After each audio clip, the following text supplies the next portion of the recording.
नमस्कार। आज हम इतिहास के एक ऐसे दौर की बात करने वाले हैं जिसने भारत पर बहुत गहरा असर डाला। हाँ, दिल्ली सल्तनत 1206 से 1526 तक, मतलब 300 साल से भी ज्यादा। बिल्कुल।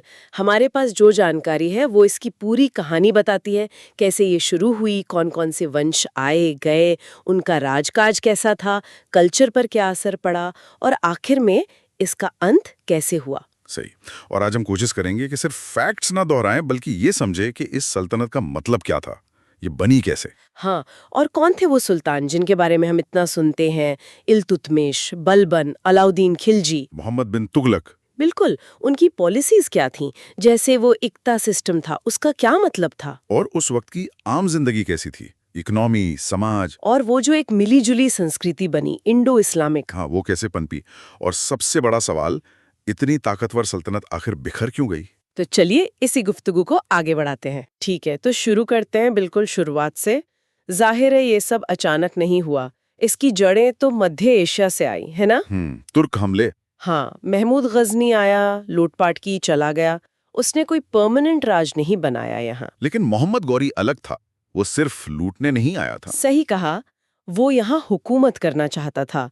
और इसमें 1192 की तराइन की दूसरी लड़ाई बहुत अहम साबित हुई। पृथ्वीराज चौहान की हार। हाँ, उस हार ने गौरी के लिए दिल्ली और उत्तर भारत के मैदानों के दरवाजे खोल दिए।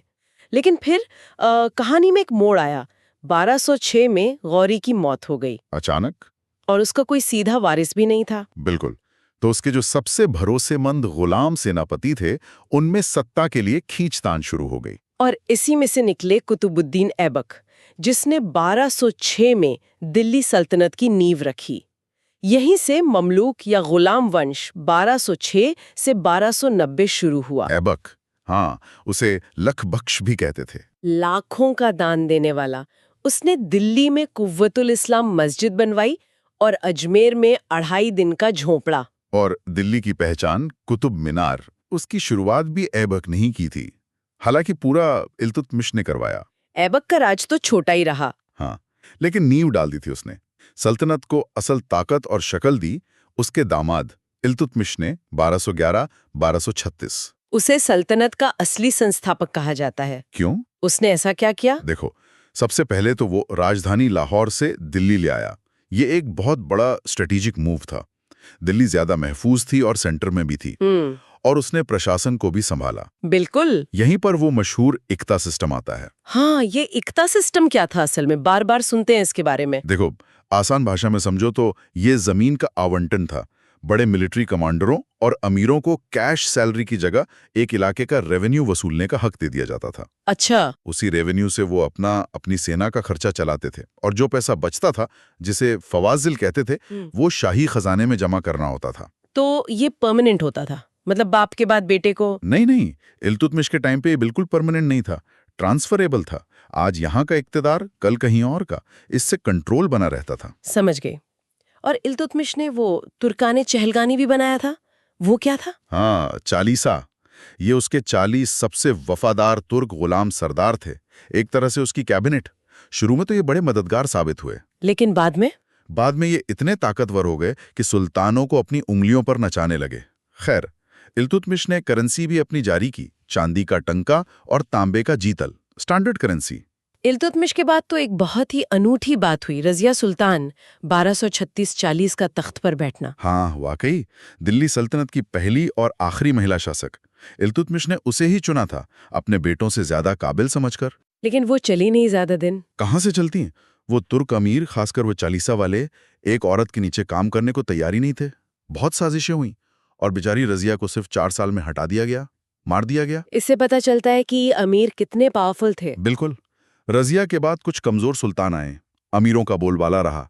फिर इस पूरी अस्थिरता को खत्म किया गयासुद्दीन बलबन 1266-87 ने। बलबन, खून और लोहे की नीति वाला। हाँ, वो खुद चालीसा का हिस्सा था, तो उसे पता था कि इनकी ताकत कैसे तोड़नी है।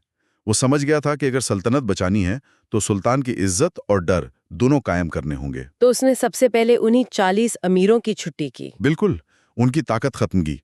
फिर उसने दरबार में ईरानी रस्में शुरू की, सिजदा, पाइबोस। घुटनों के बल झुकना और सुल्तान के पैर चूमना। हाँ, मकसद था सुल्तान को आम अमीरों से बहुत ऊपर दिखाना, लगभग भगवान जैसा। उसने जासूसी सिस्टम भी बहुत मजबूत किया। और मंगोलों का खतरा भी तो था उसके वक्त। हाँ, मंगोल लगातार हमले कर रहे थे। बलबन ने बॉर्डर की किलेबंदी की और काफी हद तक उन्हें रोके रखा। लेकिन मामलुक दौर की एक प्रॉब्लम बनी रही, सक्सेशन का कोई क्लियर रूल नहीं था। सुल्तान मरा नहीं कि तलवारें खिंच गईं। और शायद इसी वजह से खिलजी आ गए। काफी हद तक। आखिरी मामलुक सुल्तान कमजोर थे। माहौल ऐसा बना कि जलालुद्दीन खिलजी 1290-96 ने तख्ता पलट दिया। खिलजी वंश शुरू हुआ। जलालुद्दीन तो काफी नरम माने जाते थे। हाँ, बूढ़े भी थे, लेकिन उनका भतीजा और दामाद अलाउद्दीन खिलजी 1296-1316 बहुत ज्यादा एम्बिशियस था। अलाउद्दीन, जिसने अपने चाचा को ही मारकर तख्त हासिल किया, इसका दौर तो सल्तनत के लिए बहुत अहम रहा। बहुत ज्यादा। अलाउद्दीन ने सल्तनत को बहुत फैलाया। गुजरात राजस्थान जीता, फिर मलिक काफूर को साउथ भेजा। हाँ, मलिक काफूर देवगिरी, वारंगल, मदुरई तक पहुंच गया था वो। और वहां से बेहिसाब दौलत लूट कर लाया। सल्तनत का नक्शा ही बदल दिया अलाउद्दीन ने। और हाँ, मंगोलों को भी उसने बुरी तरह हराया कई बार। इतने बड़े साम्राज्य और इतनी लड़ाइयों के लिए तो बहुत बड़ी फौज चाहिए होगी। बिल्कुल। और यहीं से उसके रिफॉर्म्स शुरू होते हैं। उसे चाहिए थी एक बड़ी परमानेंट आर्मी जो सिर्फ सुल्तान के प्रति वफादार हो। तो उसने क्या किया? पहली बार सैनिकों को नकद सैलरी देना शुरू किया, एकता पर निर्भरता कम की। अच्छा, कैश सैलरी? हाँ, और फौज में घपले रोकने के लिए घोड़ों को दागने की प्रथा, दाग, और सैनिकों का पूरा हुलिया लिखने, हुलिया का सिस्टम शुरू किया। ये मिलिट्री एडमिनिस्ट्रेशन में बड़े बदलाव थे। ठीक है, फौज तो बन गई, लेकिन इतना पैसा कहाँ से आया इस सब के लिए? यहीं पर उसके दूसरे सख्त कदम आते हैं, रेवेन्यू और मार्केट कंट्रोल। उसने दोआब जैसे उपजाऊ इलाकों में लैंड टैक्स, खराज बढ़ाकर सीधे 50% कर दिया। 50%? बहुत ज्यादा है ये तो। हाँ, बहुत ज्यादा। और उसने बीच के जो जमींदार या मुखिया होते थे, खुद मुकद्दम, उनके अधिकार छीन लिए। सीधा किसानों से टैक्स कलेक्शन, ताकि पैसा सीधा खजाने में आए। और उसका वो बाजार नियंत्रण वाला किस्सा, वो क्या था? हाँ, ये उसका सबसे अनोखा और शायद सबसे सख्त कदम था। उसने दिल्ली में और शायद कुछ और बड़े शहरों में भी हर जरूरी चीज का दाम फिक्स कर दिया। अनाज, कपड़ा, घोड़े, जानवर, यहां तक कि गुलामों का भी। दाम फिक्स कर दिए, मतलब कोई उससे ज्यादा नहीं ले सकता? बिल्कुल नहीं। और इसे लागू करवाने के लिए बहुत सख्त इंतजाम किए। शहनाए मंडी नाम के अफसर लगाए, जासूस छोड़े, कम तौलने या ज्यादा दाम लेने पर भयानक सजाएं थीं। लेकिन क्यों किया उसने ऐसा? मकसद साफ था, फौज को सस्ते दाम पर सामान मुहैया कराना। जब चीजें सस्ती होंगी तो कम सैलरी में भी सैनिकों का गुजारा हो जाएगा। इससे खजाने पर बोझ कम पड़ेगा और आम लोगों को भी थोड़ी राहत मिली होगी। सुनने में तो बड़ा कारगर लगता है, पर क्या ये चल पाया? देखो, जब तक अलाउद्दीन जिंदा रहा और सख्ती रही तब तक तो चला, लेकिन ये पूरा सिस्टम सुल्तान की मर्जी पर टिका था। उसकी मौत के बाद ये सब खत्म हो गया। खिलजी वंश भी उसके बाद ज्यादा नहीं चला। और फिर आए तुगलक, 1320 से 1314। हाँ, गयासुद्दीन तुगलक ने शुरुआत की, लेकिन तुगलक वंश का नाम आते ही जहन में आता है मोहम्मद बिन तुगलक, 1325 से 1351। हाँ, वो अपनी योजनाओं की वजह से बहुत मशहूर या बदनाम हुए। बिल्कुल, पढ़ा लिखा बहुत था, आइडियाज भी बड़े बड़े थे, पर शायद प्रैक्टिकल कम था। उसकी 2 योजनाएं तो बहुत ही कंट्रोवर्शियल रहीं। एक तो राजधानी बदलना, दिल्ली से दौलताबाद। हाँ, दौलताबाद यानी देवगिरी। सोचा ये कि वो सेंटर में है, साउथ पर कंट्रोल रहेगा, मंगोल हमलों से भी सेफ रहेगी। आइडिया बुरा नहीं था, पर हुआ क्या? लागू करने का तरीका भयानक था। पूरी दिल्ली की जनता को हुक्म दिया कि चलो दौलताबाद, जबरदस्ती। रास्ते में हजारों लोग मर गए, गर्मी, पानी की कमी। आखिरकार ये प्लान फेल हो गया, वापस दिल्ली आना पड़ा। और दूसरा वो सांकेतिक मुद्रा वाला एक्सपेरिमेंट, टोकन करेंसी। हाँ, उस वक्त दुनिया में चांदी की थोड़ी कमी थी, तो उसने सोचा कि चांदी के टंका के बराबर वैल्यू के तांबे या कांसे के सिक्के चला दें। ये भी सुनने में तो ठीक लग रहा है। प्रॉब्लम ये हुई कि सरकारी टकसाल पर कंट्रोल सख्त नहीं था। नतीजा, लोगों ने घरों में ही जाली सिक्के बनाने शुरू कर दिए। अरे! हाँ, पूरा बाजार जाली सिक्कों से पट गया। असली सिक्के लोगों ने छपा लिए, ट्रेड चौपट, इकॉनमी बैठ गई। सुल्तान को आखिरकार अपनी ही टोकन करेंसी वापस लेनी पड़ी और उसके बदले लोगों को खजाने से चांदी देनी पड़ी। खजाना खाली हो गया। मतलब अच्छा करने चले थे पर हो बुरा गया। बिल्कुल। उसकी योजनाएं अक्सर ऐसी ही साबित हुईं। विद्रोह बहुत हुए उसके टाइम में। सल्तनत फैली हुई तो थी पर कमजोर हो रही थी। हालांकि एक बात है, मोहम्मद बिन तुगलक थोड़ा धार्मिक तौर पर लिबरल था। हिंदू योगियों, जैन संतों से मिलता था, बातें करता था। उसके बाद आया फिरोज शाह तुगलक, हाँ। 1351 टू 1388। हाँ जी। उसने शायद मोहम्मद बिन तुगलक की गलतियों से बचने की कोशिश की। हाँ, उसने शांति पर जोर दिया। बहुत सारे कंस्ट्रक्शन के काम करवाए, नहरें, कुएं, बाग, शहर बसाए, हिसार, जौनपुर, फिरोजाबाद। गुलामों के लिए अलग डिपार्टमेंट बनाया, दीवाने बंदगान। कहते हैं लाखों गुलाम थे उसके पास। लेकिन उसकी भी कुछ पॉलिसीज थीं जिनके बुरे नतीजे निकले। हाँ, दो चीजें बहुत अहम थी। एक, उसने इक्ता सिस्टम को हेरिडिटरी यानी वंशानुगत बना दिया, बाप के बाद बेटे को। ओह, तो इल्तुतमिश वाली बात खत्म हो गई। हाँ, और दूसरा, उसने फौज में भी पदों को वंशानुगत कर दिया। इससे हुआ ये कि जो लोकल गवर्नर्स या इक्तेदार थे, वो अपने इलाकों में बहुत ताकतवर हो गए, बाप दादा की जागीर समझने लगे, सेंटर का कंट्रोल ढीला पड़ गया। ये सल्तनत के लिए अच्छा नहीं हुआ। और धार्मिक तौर पे वो मोहम्मद बिन तुगलक से अलग था। हाँ, फिरोज शाह ज्यादा कट्टर माना जाता है। उसने उलमा की बहुत सुनी, शरिया लागू करने की कोशिश की, ब्राह्मणों पर भी जजिया टैक्स लगा दिया जो पहले नहीं लगता था। कुछ मंदिरों को तोड़ने की बातें भी आती हैं। फिरोज शाह के बाद तुगलक वंश का पतन तेजी से हुआ। हाँ, और फिर वो कयामत आई, 1398 में तैमूर का हमला। तैमूर लंग? हाँ, मध्य एशिया से आया, दिल्ली को लूटा, जलाया, भयानक कत्लेआम किया। कहते हैं दिल्ली हफ्तों तक मुर्दों का शहर बनी रही।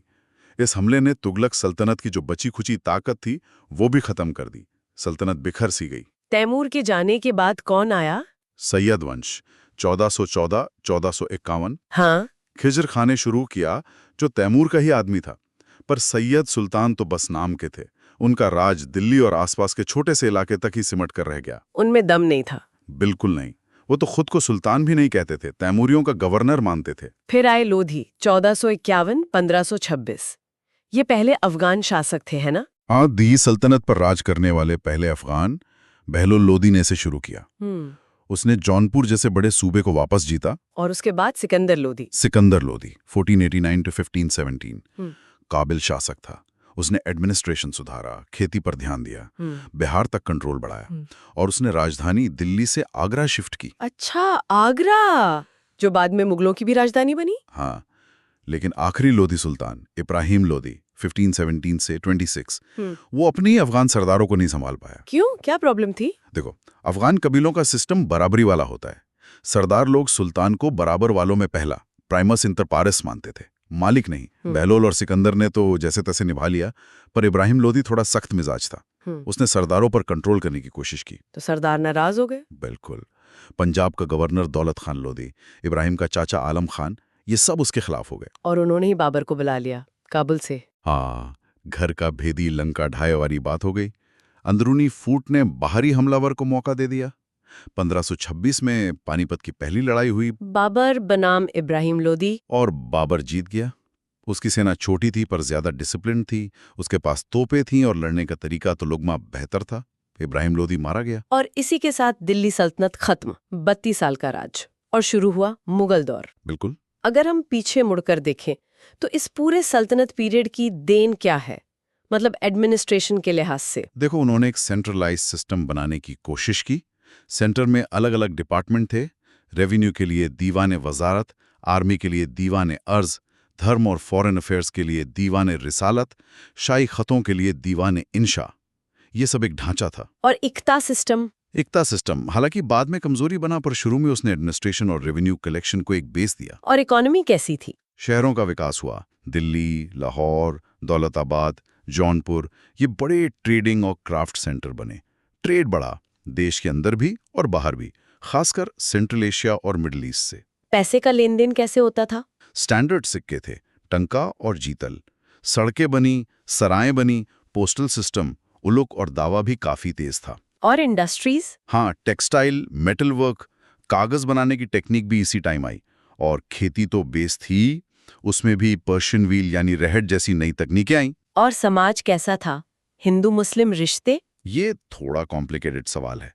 अलग अलग सुल्तान के टाइम अलग अलग माहौल रहा। मुस्लिम समाज में भी ऊंच नीच थी। तुर्क, ईरानी, अफगान अमीर खुद को सुपीरियर समझते थे। भारतीय मुसलमानों की हैसियत कम थी, गुलामी बहुत थी। और हिंदू समाज ने अपना स्ट्रक्चर काफी हद तक बनाए रखा। लोकल एडमिनिस्ट्रेशन में उनका रोल बना रहा। धार्मिक टॉलरेंस या कट्टरता सुल्तान पर डिपेंड करती थी। जैसे मोहम्मद बिन तुगलक और फिरोज शाह तुगलक बिल्कुल अलग थे। लेकिन इसी दौर में सूफी और भक्ति संतों ने दोनों कम्युनिटीज के बीच पुल बनाने का काम भी किया। और एक चीज जो आज भी हम देख सकते हैं वो है आर्किटेक्चर, इंडो इस्लामिक स्टाइल। हाँ बिल्कुल, ये इंडियन और इस्लामिक स्टाइल का एक जबरदस्त मिक्सचर है। आपको मेहराब, आर्च और गुंबद, डोम दिखेंगे जो इस्लामिक स्टाइल है। और साथ में इंडियन मोटिव्स जैसे कमल, कलश। हाँ, और शहतीर टोड़ा वाली टेक्निक, नक्काशी, लाल बलुआ पत्थर, संगमरमर का इस्तेमाल। कुतुब मीनार। हाँ, कुतुब मीनार, कुव्वतुल इस्लाम मस्जिद, फिर अलाउद्दीन का अलाई दरवाजा कितना सुंदर है। तुगलकों के टाइम के किले, तुगलकाबाद। हाँ, वो भारी भरकम स्टाइल, गयासुद्दीन तुगलक का मकबरा, और फिर लोधी गार्डन के मकबरे देखो, उनमें डबल डोम हैं, अष्टकोणीय डिजाइन है, ये सब उसी मिक्स स्टाइल के नमूने हैं। तो कुल मिलाकर सल्तनत का दौर सिर्फ लड़ाइयों और बदलते वंशों का नहीं था। इसने भारत के एडमिनिस्ट्रेशन, इकोनॉमी, कल्चर पर गहरे निशान छोड़े। बिल्कुल सही। इसने भारत को पॉलिटिकली एक करने की कोशिश की, भारत को सेंट्रल एशिया और इस्लामिक दुनिया के ज्यादा करीब लाया। नए आइडियाज, टेक्नोलॉजी, आर्ट का एक्सचेंज शुरू हुआ। उर्दू जैसी जबान की जड़ें भी इसी दौर में हैं। तो इसकी लेगेसी बहुत गहरी है। यकीनन। और जाते जाते सुनने वालों के लिए एक सवाल छोड़ जाते हैं, दिल्ली सल्तनत गिरी क्यों? क्या ये सिर्फ अंदर की कमजोरियां थीं, जैसे वो उत्तराधिकार के झगड़े, अमीरों की साजिशें, और बाहर के हमले थे, तैमूर, बाबर? सल्तनत के अपने स्ट्रक्चर में ही कुछ ऐसे कॉन्ट्राडिक्शंस थे जो आखिरकार उसके पतन का कारण बने। इस पर जरूर सोचिएगा। अगली बार फिर मिलेंगे एक नए विषय के साथ। नमस्कार। नमस्कार।